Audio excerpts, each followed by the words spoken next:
Welcome to the Untrapped Podcast, where we're motivated and inspired about success, small business, and personal development.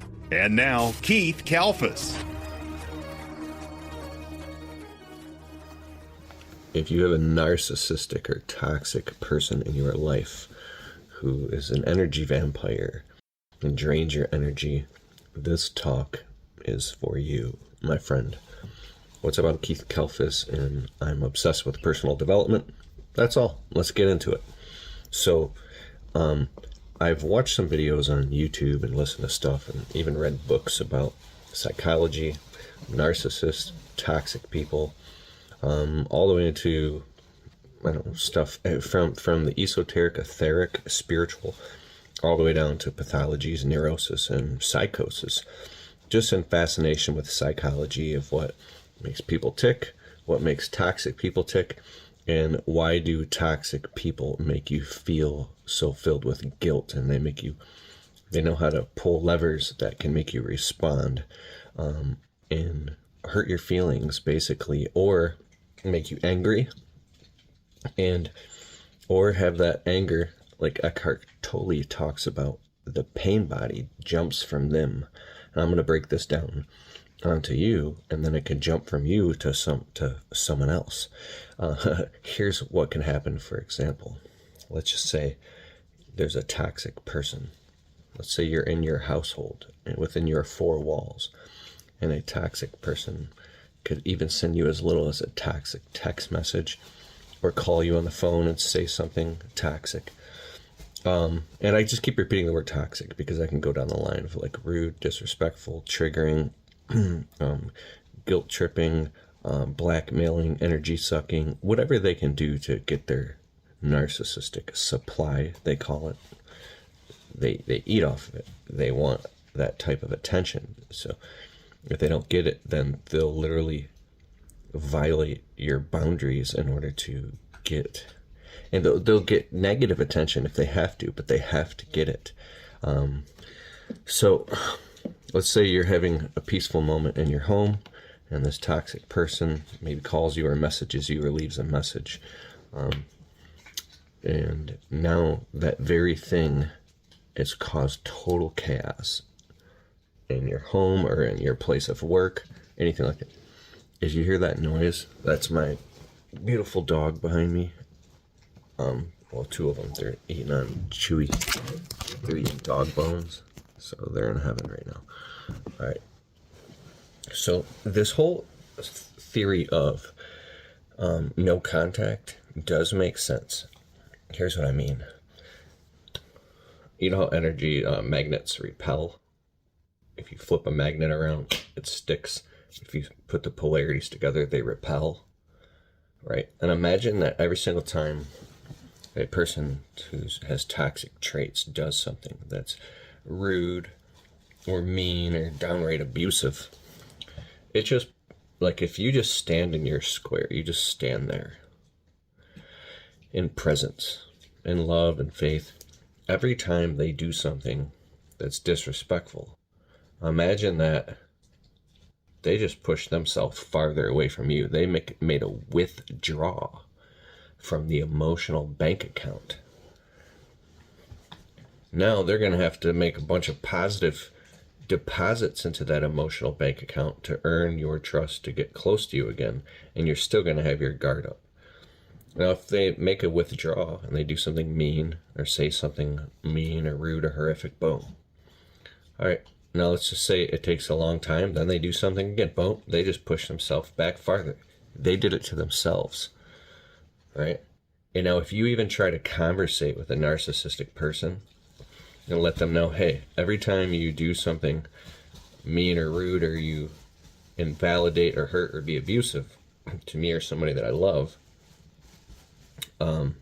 it's just going to push back. You're just pushing yourself. If you even try to engage in logical conversation, they will find a way to take your words through like sophistry and casuistry, and they'll twist them and they'll use them as ammunition to attack you, to try to make you feel guilty, or to try to flip it around on you to make you so upset and so wobbly that it's highly disturbing, and then it'll mess up your whole household and everything you're doing. It'll mess up your career, it'll mess up your marriage, your relationships, everything, because you tried to have a logical conversation with a narcissist. You know what I'm saying here? You tried to come from a place of love and have so there's books. I've read 476 books now. This is my phone I'm recording on, actually. It's sitting on a stack of books.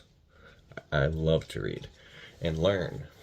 And so the narcissist, you can't come from a place of love, even in a place of curiosity. So there's a book called Difficult Conversations. There's another book called Crucial. One second. Hey, what are you doing? He's going to town on that bone. That's my other little dog. There's another book called Crucial Conversations. There's all types of books about wu-wei verbal defense techniques and tactics, how to deal with mean people type stuff. And so basically, if you get upset and angry and combative towards these people and say, hey, you're not going to blah, blah, blah, blah, and then, sometimes if it's coming from the heart and it's reprimanding and showing them the truth, a righteous type of anger, I'm not advising you, but it might be proper if it's calibrated, is the key word, calibrated in the moment. But a lot of times with a narcissistic person, they're looking for you to get upset and yell or even scream. I know of a toxic person who starts fights with people in their friends and family group all the time. They're constantly in a fight with somebody. There's constantly an enemy, and sometimes it's everybody. And as soon as they're done draining one person, and that one person completely blacks them and just can't take it anymore, is done with them, then they'll go and feed off the next person. And they keep going around and around and around. If they can't get those people to respond, then they'll literally invent and engineer situations to get those people highly upset. And it's a toxic type of thing. So there's something called the mean sweet cycle. I want to talk real quick. It's like a pendulum. A narcissist, if they know they can't, if you've put your guard up, this is the most important part I want you to pay attention to. If you can't get if a narcissist they can't pull strings and make you respond anymore. Imagine that your chest has got a bunch of strings and buttons all over it, and the narcissist can press your buttons because they know how to get you to respond. So I'm really excited because if you want to learn how to market your business with video, you could do so much with your smartphone. We got to like 400,000 views a month with my smartphone. I hit 20,000 subscribers on YouTube, and even though I was making all types of videos, mostly they were landscaping videos, and there was customers, reaching out saying that they saw my videos and they wanted to hire us. And then it just really worked. So whether you're trying to market your actual business to get more leads, or you want to grow your own personal brand and get into, video marketing, and you can do all this with your smartphone. So I created a free download. It's a 12-page guide all about how to use your smartphone. And there's some unique mechanisms in there that really can open your eyes to all you need is your smartphone. So go to keithkelfis.com/smartphone and you can download the free guide right now. keithkelfis.com/smartphone. See you there. I just did like 10 burpees before this video. I'm doing a burpee challenge. 10 burpees a day. That's all. You could do 50 if you want. For just 10 days. We did 100 push-ups a day for 30 days, and that was a little excessive. All right, so the mean sweet cycle. If the narcissist knows that whatever they're doing and trying isn't working, then they'll literally do the mean sweet cycle. One second. It's roasting in here. It's like 100 degrees. Watch him start barking.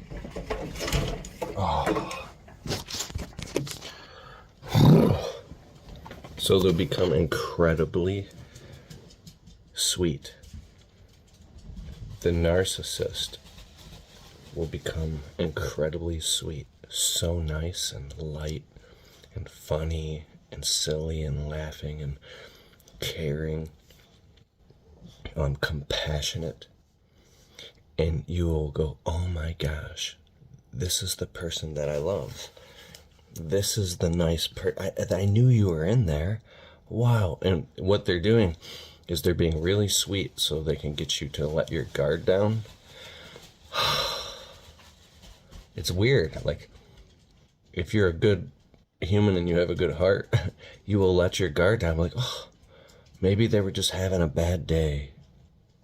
As soon as you let your guard down, the narcissist will come in and stick you and start drinking. They've really just baited you. It's a bait and switch. I know this sounds really mean, because if you're a really good person and you're an empathic person and you can't even imagine that there's bad people in the world, and I'm not saying, it's just relative, because sometimes somebody who is a narcissist is somebody who's just, the quality of their life is low and they're suffering and they're hurting and they don't feel loved or they don't feel worthy of love. And they're hurting inside, and hurt people hurt people. So sometimes people become so incredibly jealous and envious of other people that they can't take it anymore, and they start becoming vindictive. They start becoming revengeful. They start becoming spiteful. They start wishing ill things on other people who are happy and doing well, because they cannot stand to see the other person smile and be happy and have fulfillment and do well. But it's usually something the narcissist is avoiding, that they don't want to take responsibility for their own life. So it's just a sad situation.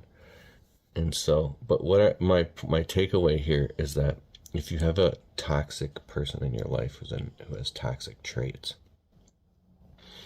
I want you to focus on breathing and pre-deciding in advance how you're going to deal with them. And if that person upsets other people around you as well, and it comes back on you, this is how this happens, this pain body, pre-decide that you're going to stay calm and sure, and just keep reminding that person is a narcissist. Like,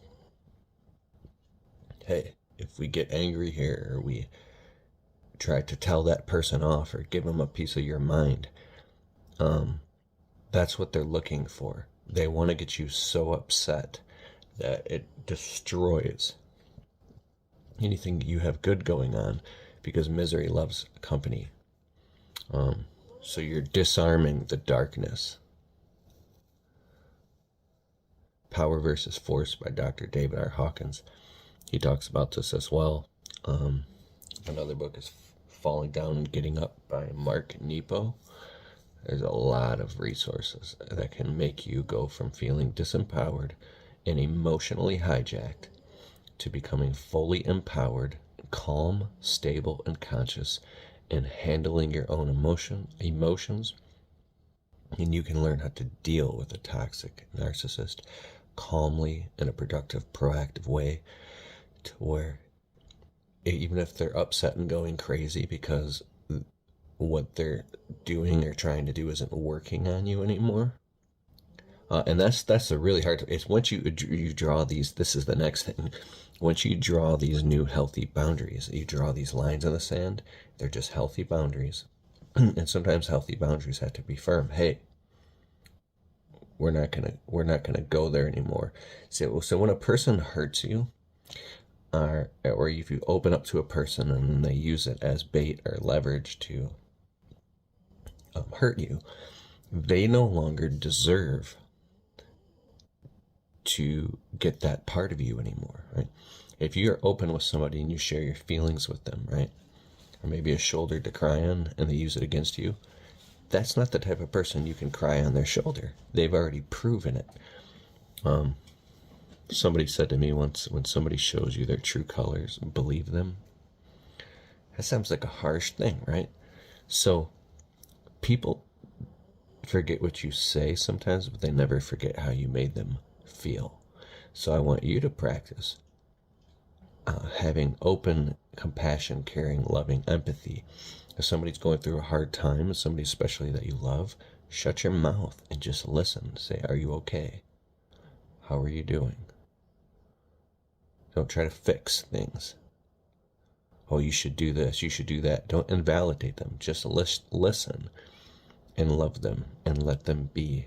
And just support them and be there for them and have good manners and just be conscious. It takes practice. And so the more conscious you become is the more you can get to the point. Imagine, my dream one day is to get to the point where I have such consciousness and wisdom and I'm so powerful and so spiritual. And not in an egotistical way, in a loving the Lord type of way, that if somebody comes at me with some, tries to, like a narcissist, a toxic person who's just hurting, wants to, just be hurtful when they really just need help, or they just need a hand, or they want someone to listen to them. I want to get to the point where my very presence is just like, hey, what's going on? Are you okay? Are you okay? Right? Hey, what's going on? What got you to this place where you're so upset? Something like that. I'm taking this master class right now by Chris Voss, the master negotiator. It's amazing, right? And so if you feel attacked, then your amygdala is going to fire and you're going to go into fight or flight mode and you're going to get really defensive. But I'm saying in every moment you're either opening or closing. At every moment you're either closing and clamping down like a shell, or you're opening. Practice breathing and staying present and open. And an empathy, but not a type of empathy where their monkey because they're trying to get their monkey off their back because they don't want to take responsibility. They're trying to put that on your back. Imagine somebody who's always trying to put the monkey on your back in all situations. And they don't want to fix their problem. You're not their doctor. Excuse me. So, and then as soon as you accept the monkey, or what is it? Is it the monkey on the back? I think it's called.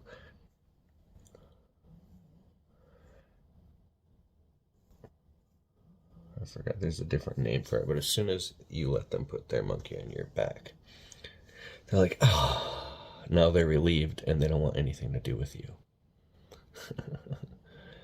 And then they just come around just to put their monkeys on your back.